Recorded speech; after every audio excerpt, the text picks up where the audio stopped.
Good evening students. मैं अमित भगत आपके सामने और स्वागत करता हूं आप सभी का मेरे यूट्यूब चैनल अमित भगत इंग्लिश। हमारी आज जो नेक्स्ट क्लास है सिंथेसिस की, उसको हम शुरू करने वाले हैं। और आज जो हमारा इस क्लास में होने वाला टॉपिक है वो है परफेक्ट पार्टिसिपल की सहायता से सिंपल सेंटेंस बनाना। कहने का मतलब है दो या दो से अधिक सेंटेंस को जोड़कर एक सिंपल सेंटेंस बनाना, और उसमें हम यूज करेंगे परफेक्ट पार्टिसिपल का परफेक्ट पार्टिसिपल। तो चलिए मैं आपको बता दूं सबसे पहले कि परफेक्ट पार्टिसिपल होता क्या है। परफेक्ट पार्टिसिपल होता है हैविंग के साथ वर्ब की थर्ड फॉर्म। हैविंग के साथ वर्ब की थर्ड फॉर्म। दो सेंटेंस देखिए मैंने पहले ही बोर्ड पर लिख दिए हैं, इससे आपका समय खराब ना हो। हैविंग के साथ जो थर्ड फॉर्म होती है ना बच्चों, उसको हम कहते हैं परफेक्ट पार्टिसिपल। तो अब हमें यहाँ हैविंग प्लस थर्ड फॉर्म का यूज करना है इन सेंटेंस को सिंपल बनाने के लिए। तो चलिए शुरुआत करते हैं। पहले हम इन सेंटेंस को समझ लेते हैं कि परफेक्ट पार्टिसिपल का यूज हम कब करते हैं, उसके बाद हम कैसे करते हैं ये चीज सीखेंगे। तो चलिए मैं आपको बताऊं कि परफेक्ट पार्टिसिपल का यूज क्यों करते हैं। जब दो कार्य होते हैं और उन दो कार्यों में जो भी दो कार्य हुए, जो भी दो एक्शन हुए, उन एक्शन में जो पहला एक्शन है जब वो पूरी तरह से समाप्त हो जाए, पूरी तरह से समाप्त हो जाए, उसके बाद दूसरा एक्शन शुरू होता है, तो हम उन दोनों सेंटेंस को सिंपल बनाने के लिए परफेक्ट पार्टिसिपल का यूज करते हैं।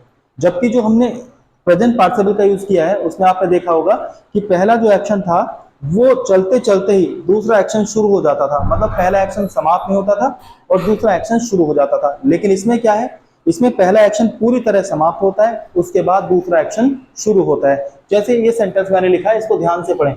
I took my food, I went to school। मैंने खाना खाया, मैं स्कूल चला गया। क्या मैं खाना खाते खाते स्कूल जा सकता हूँ? नहीं। इसका मतलब हुआ खाना खाया पहले, उसके बाद गया, मतलब खाना खाने का जो एक्शन था उसको मैंने पूरी तरह से समाप्त किया, उसके बाद मैं स्कूल गया। तो इस तरह के सेंटेंस को अगर हमें सिंपल बनाना है पार्टिसिपल का यूज करके, तो हम परफेक्ट पार्टिसिपल का यूज करेंगे। और कैसे करेंगे चलिए देखते हैं। कल मैंने बच्चों आपको एक बात बताई थी, आपको ध्यान है कि जब भी हम चेंज करते हैं तो चेंज हमेशा पहले घटित एक्शन में ही किया जाता है। तो सबसे पहले तो आपको ये देखना है कि पहले कौन सा एक्शन इसमें हुआ, उसी में ही हम चेंज करेंगे और हम सिंपल सेंटेंस बना देंगे। तो चलिए देखते हैं। I took my food, I went to school. तो पहले कौन सा एक्शन हुआ? खाना खाने का, उसके बाद स्कूल जाने का। तो हम इसी पहले घटित एक्शन में ही चेंज करेंगे। तो चेंज कैसे करेंगे चलिए देखते हैं। सबसे पहले हम लिखेंगे हैविंग, और पहले जो सब्जेक्ट दिया गया है इसको रिमूव कर देंगे, इसको हटा देंगे, क्योंकि हमें एक ही सब्जेक्ट की जरूरत पड़ती है सिंपल सेंटेंस में। तो पहले जो हमारा सब्जेक्ट है उसको हमने समाप्त कर दिया, क्योंकि दूसरे सेंटेंस का जो सब्जेक्ट है वही है जो पहले सेंटेंस का है। तो हमें पहले सेंटेंस के सब्जेक्ट की कोई जरूरत यहाँ पर नहीं है, हमने हटा दिया। अपनी तरफ से हैविंग का प्रयोग करा और दी गई वर्ब को थर्ड फॉर्म में चेंज कर दिया, तो हो जाएगा हैविंग टेकन। तो इसी को हम कहते हैं परफेक्ट पार्टिसिपल, जो मैंने आपका लिखा है हैविंग प्लस थर्ड फॉर्म। अब जो शेष सेंटेंस बचा है उसकी हम नकल कर देंगे, जैसा लिखा है वैसे उसको यहाँ पर हमने लिख दिया। तो हमारा अभी तक का सेंटेंस बन गया having taken my food, having taken my food.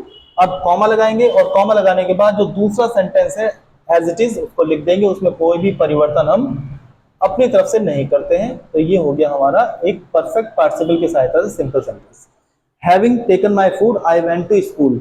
अब देखिए यहाँ पर एक ही सब्जेक्ट है और एक ही हमारे पास क्या है, एक ऐसी वर्ब है जो टेंस के अनुसार चेंज होगी। इसका मतलब इसको हम कहेंगे क्या, फाइनाइट वर्ब। तो ये सेंटेंस हमारा सिंपल है। चलिए अब एक सेंटेंस मैंने ये लिखा है जो इसी का सेकंड टाइप सेंटेंस है परफेक्ट पार्टिसिपल का।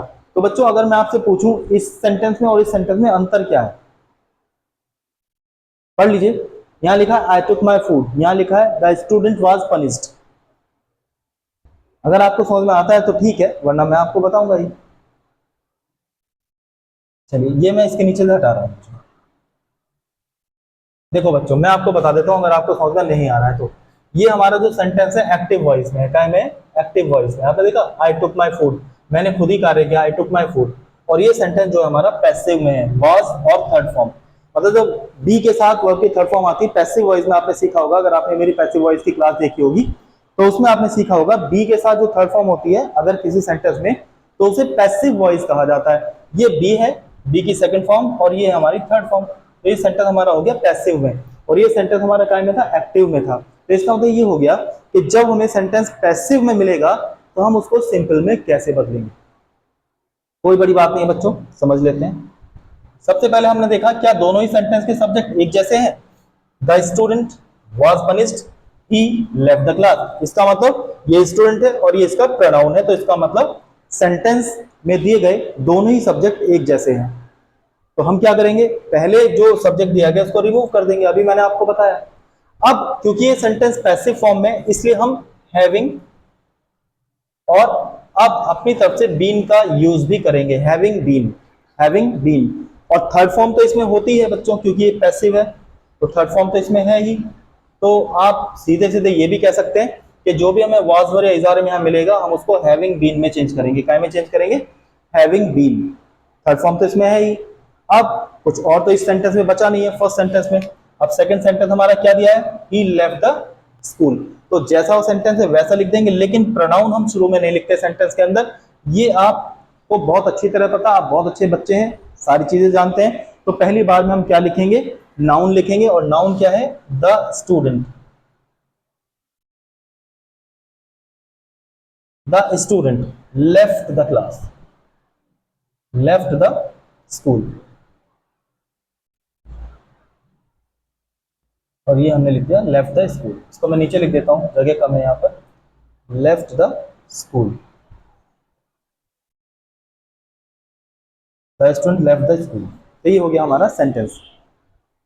ये टू टाइप्स ऑफ सेंटेंसेस मैंने आपको कराए हैं, और इसकी खास बात ये थी कि इन दोनों ही सेंटेंस के जो सब्जेक्ट थे, इसका भी आई है और इसका भी आई है। यहाँ पर देखिए इसका भी स्टूडेंट है, और इसी स्टूडेंट का यहाँ मैंने लिख दिया क्या, प्रोनाउन। तो इसका मतलब ये हुआ दोनों ही दिए गए जो सेंटेंस है, ये वाला और ये वाला, दोनों में सब्जेक्ट एक जैसे हैं। ऊपर अगर आप देखें तो दोनों के जो सेंटेंसेस दे रखे हैं उसमें भी सब्जेक्ट दोनों के एक जैसे हैं। अब हम जो सेंटेंस करने वाले हैं वो सेंटेंस अपने साथ अलग अलग सब्जेक्ट लाएंगे। जो पेयर हमें सेंटेंस का मिलता है ना, जिसको हमें कंबाइन करना है, उन दोनों में ही, उन दोनों जो पेयर है, उन दोनों में दिए गए जो सेंटेंस है, उनके सब्जेक्ट जो है वो अलग अलग रहेंगे। इन दोनों में क्या था, एक जैसे थे। इन दोनों में क्या था, एक जैसे थे। लेकिन अब क्या रहेगा, हमारे जो सब्जेक्ट होंगे वो अलग अलग होंगे। ये बात आपको समझ में आ गई हो तो मैं अब अगले सेंटेंस की तरफ बढ़ जाता हूं, वो मैं बोर्ड पर लिख देता हूं। अगर आपको और एग्जाम्पल की जरूरत है तो आप मुझे बता दीजिए, मैं आपको और एग्जाम्पल करा दूंगा। और एक क्लास में आपको ऐसी देने वाला हूं पार्टिसिपल खत्म होने के बाद, जिसमें मैं केवल आपको सेंटेंस ही कराऊंगा, और जितने भी आपके डाउट्स होंगे वो वहां पर सब खत्म हो जाएंगे। आप टेंशन मत लीजिए, केवल इस समय आप समझने का काम कीजिए।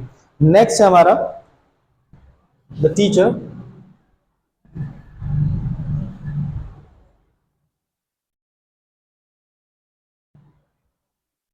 Got late. The teacher got late.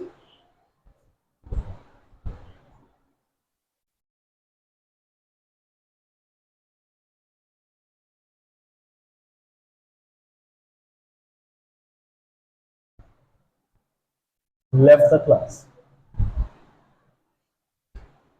The teacher got late, the students left the class. अब देखिए एक सेंटेंस ये है, एक सेंटेंस ये है।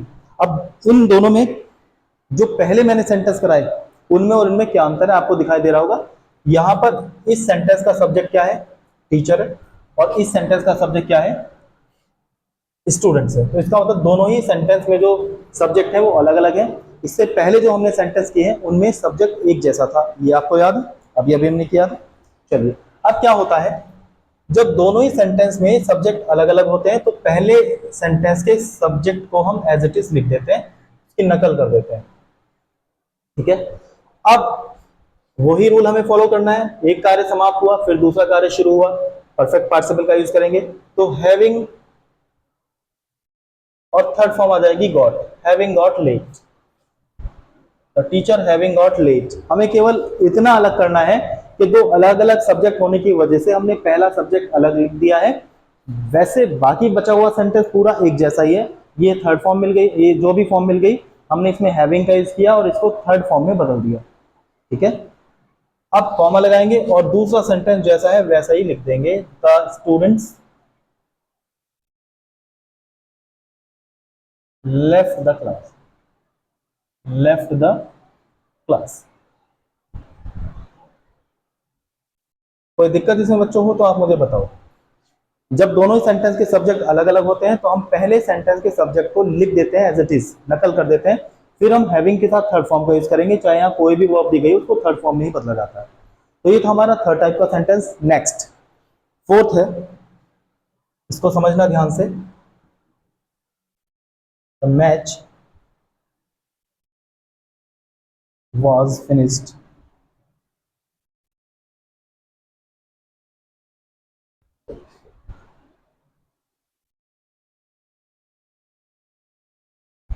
The players took rest. पढ़िए बच्चों इस सेंटेंस को ध्यान से। The match was over, the player took rest. एक कार्य पूरी तरह समाप्त हुआ, फिर दूसरा कार्य शुरू हुआ। दोनों ही सेंटेंस के सब्जेक्ट अलग अलग हैं, इसमें भी दोनों सेंटेंस के सब्जेक्ट अलग अलग थे। अब इसमें और इसमें अंतर क्या है? इसमें और इसमें अंतर एक्टिव और पैसिव का ही है। जो पहले हमने दो सेंटेंस किए थे इनसे पहले, जिनमें दोनों ही सेंटेंस के सब्जेक्ट एक जैसे थे, तो उसमें भी एक सेंटेंस एक्टिव में था, दूसरा पैसिव में था। इसमें भी ऐसे ही हुआ है, ये सेंटेंस एक्टिव में है, ये सेंटेंस पैसिव में है। वॉज के साथ हमें क्या दे रखा है? Third form. ये पैसिव में हो गया। तो हमें क्या करना है? अब दोनों ही सेंटेंस के सब्जेक्ट तो अलग हैं, तो हमने पहले सेंटेंस के सब्जेक्ट की नकल कर दी, द मैच। अब चूंकि ये पैसिव में है तो हम हैविंग बीन का यूज करेंगे, हैविंग बीन। और थर्ड फॉर्म तो इसमें है ही, तो जो भी थर्ड फॉर्म आपको दे रखी है आप इसको एज इट इज लिख दीजिए। ये लिख दिया मैंने, कॉमा लगाएंगे और दूसरा सेंटेंस जैसा है वैसे लिख देंगे कि दूसरे सेंटेंस में कोई भी चेंज नहीं किया जाता। The players took rest.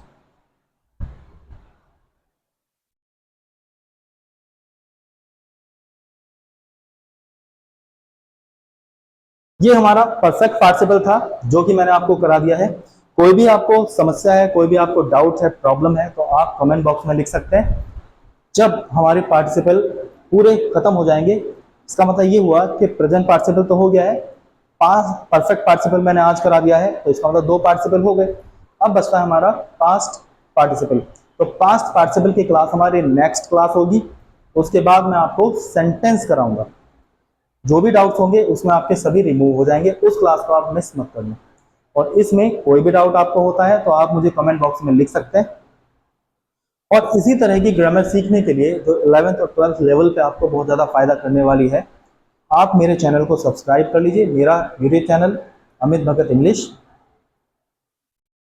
और मैं पूरी कोशिश ये करता हूँ कि आपको ग्रामर जो है वो अच्छी तरह समझ में आए। तो बच्चों आज के लिए इस क्लास में इतना ही। एक छोटी सी क्लास हमारी रोज रहती है जिसमें एक टॉपिक हमारा हो जाता है। तो बच्चों अपना ध्यान रखिएगा, क्योंकि गर्मी भी बहुत है और जहाँ बारिश ज़्यादा हो रही है वहाँ बाढ़ भी बहुत ज़्यादा आ रही है। तो स्टे होम और अपना पूरी तरह से ध्यान रखिएगा। नमस्कार।